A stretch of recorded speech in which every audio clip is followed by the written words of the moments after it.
Jadi sekitar 4 tahun lalu ada kasus pembunuhan gitu Nat. Lebih tepatnya di daerah Kalimantan Timur. Ada satu cowok yang bener-bener dia ini dikenal banget kalau misalnya di lingkungannya itu cowok baik-baik, bener-bener gak neko-neko. Tapi emang gayanya tuh kayak rada bad boy gitu. Tapi orang tahu kalau misalnya dia anak baik-baik lah. Sebut aja nama cowok ini Ali dan umur tuh sekitar 25 tahun. Nah ada satu waktu dia kenalan sama satu cewek. Kita sebut aja nama cewek ini Mimi. Seumuran juga sama Ali. Dan Mimi itu tuh sebenarnya teman kecilnya Ali. Tapi udah tinggalnya pindah jauh dari rumah Ali dan udah lama gak ketemu. Sekali yang ketemu jadi kayak akrab lagi lah. Pas lagi lebaranan, emang biasanya tuh minal aizin gitu mereka berdua. Akhirnya setelah lebaran mereka ketemuan lagi, kontakan lah. Abis lebaran mereka kontakan dan udah sering jalan. Terus lama-lama mungkin kayak Mimi ngerasa nyaman sama Ali. Nyaman tapi as a friend aja ya, gak gimana-gimana. Jadi Mimi tuh semakin kayak anggap si Ali ini bestinya dia lah. Kayak tiba-tiba Mimi minjem duit ke Ali karena dia bilang kayak, ya gue butuh ini, boleh nggak, segala macam. Ali bilang kan, ya udah nggak apa, karena Ali juga baik banget anaknya, jadi pinjemin terus tuh duitnya ke Mimi. Terus one day Mimi tuh minjem duit lagi, katanya mau urusan keluarga, jadi Ali kasih. Tapi belum diganti-ganti Moy? Belum, yang pertama belum diganti Nat. Tiba-tiba ada temannya Ali kayak ngasih tahu foto gitu, kayak, Li ini Mimi bukan sih? Ternyata di foto itu Mimi tuh lagi jalan sama cowok, dipergokin sama temennya si Ali ini. Nah Ali sakit hati lah, karena dia mikir kayak, gue tuh udah nganggep Mimi tuh lebih dari temen, kenapa tiba-tiba Miminya malah sama cowok lain. Oh. Ali baper berarti. Iya Ali baper Nat, bener. Sedangkan si Miminya enggak ya? Iya cuma nganggap sebagai teman aja kan, teman lama dari kecil juga kan. Oke. Terus Ali sakit hati sekali dua kali, Ali tuh masih nggak biasa aja lah, kayak dia batin sendiri. Lama-lama ada satu waktu Mimi tuh pinjem mobil ke Ali. Dan ternyata pas dipinjemin sama Ali, besokannya ketahuan kalau misalnya Mimi minjem mobil ke Ali buat jalan sama cowok. Singkat cerita, Ali tuh dendam banget lah sama Mimi.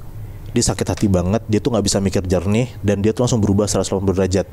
Yang tadinya baik banget ke orang-orang, jadi murung, jadi gak mau keluar kamar, gak mau ngobrol sama sekali. Intinya kayak Ali tuh sakit hati banget lah sama tingkah lakunya Mimi ini. Satu malam, saking Ali udah keselnya banget sama Mimi, tiba-tiba Ali datang ke rumah Mimi. Pas dilihat ternyata Mimi lagi sendirian di rumah, gak ada orang sama sekali. Diajak jalan lah sama si Ali ini. Mimi mau tuh diajak jalan. Terus pas banget mereka lagi jalan berdua, diajaklah ke kayak pinggir jalan dekat sungai gitu. Nongkrong lah di sana. Pas mereka lagi ngobrol, tiba-tiba Ali bilang ke Mimi kayak, Mi sebentar ya, aku mau ngambil jaket dulu di mobil. Terus ternyata Ali tuh gak ngambil jaket doang, tapi dia ngambil senjata tajam Nat, kayak ngambil pisau gitu. waduh. Setelah dari mobil balik ke tempat duduk yang sebelah sungai itu, si Ali tuh ngomong, Mi makasih ya, kamu udah bikin aku kayak gini. Habis ngomong kayak gitu Mimi bingung lah, kayak ini kenapa si Ali. Nengoklah Mimi ke Ali. Pas dia nengok, tiba-tiba Ali tuh langsung sekap Mimi gitu loh. Nyangkap Mimi pakai jaket, diikat gitu, akhirnya ditusuk langsung sama si Ali. Meninggal lah si Mimi di tempat. Habis ngelakuin itu tuh Ali gemetaran banget, tapi ya dia takut kalau misalnya orang-orang tahu. Akhirnya mayat si Mimi dibuang lah ke sungai barengan sama jaket dan pisaunya itu yang pakai buat ngebunuh si Mimi ini. Setelah kejadian itu, besokannya orang-orang pada bingung, nanyalah Mimi kemana. Orang-orang tahu terakhir tuh Mimi pergi sama Ali. Ditanyalah sama orang-orang kali kayak, Li Mimi kemana? Kamu bukannya sering bareng sama dia? Kamu nggak tahu Mimi kemana? Ali tuh masih diam aja, dia bilang nggak tahu apa-apa, dia nggak ngaku sama sekali.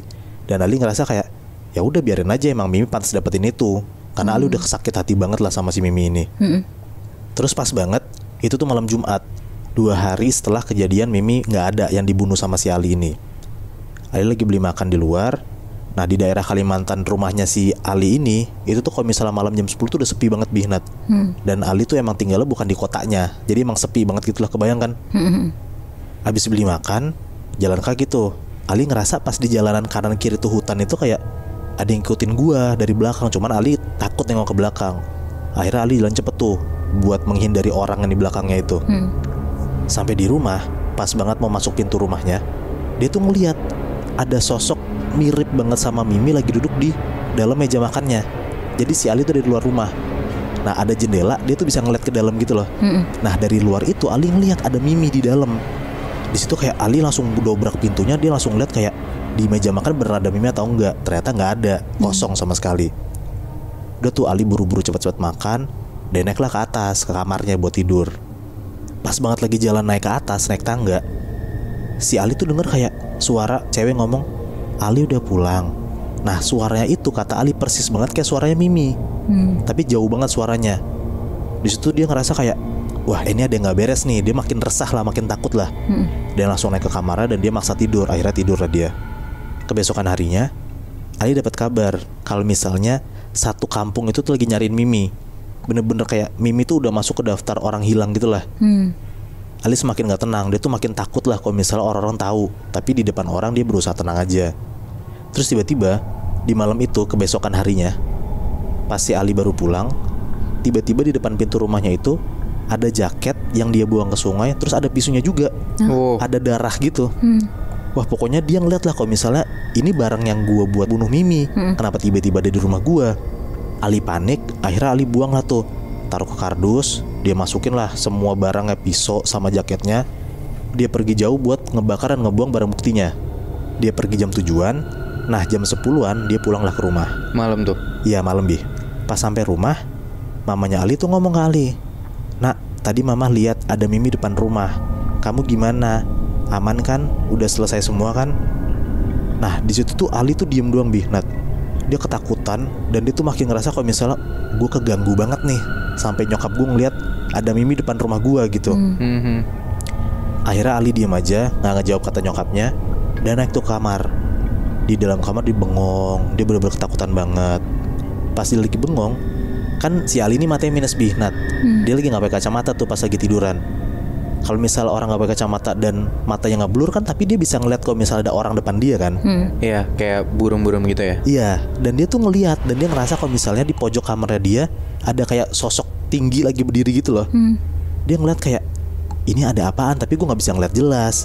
Akhirnya Ali bangun, dia pakai kacamatanya tuh. Pas dia ngeliat ternyata nggak ada siapa-siapa.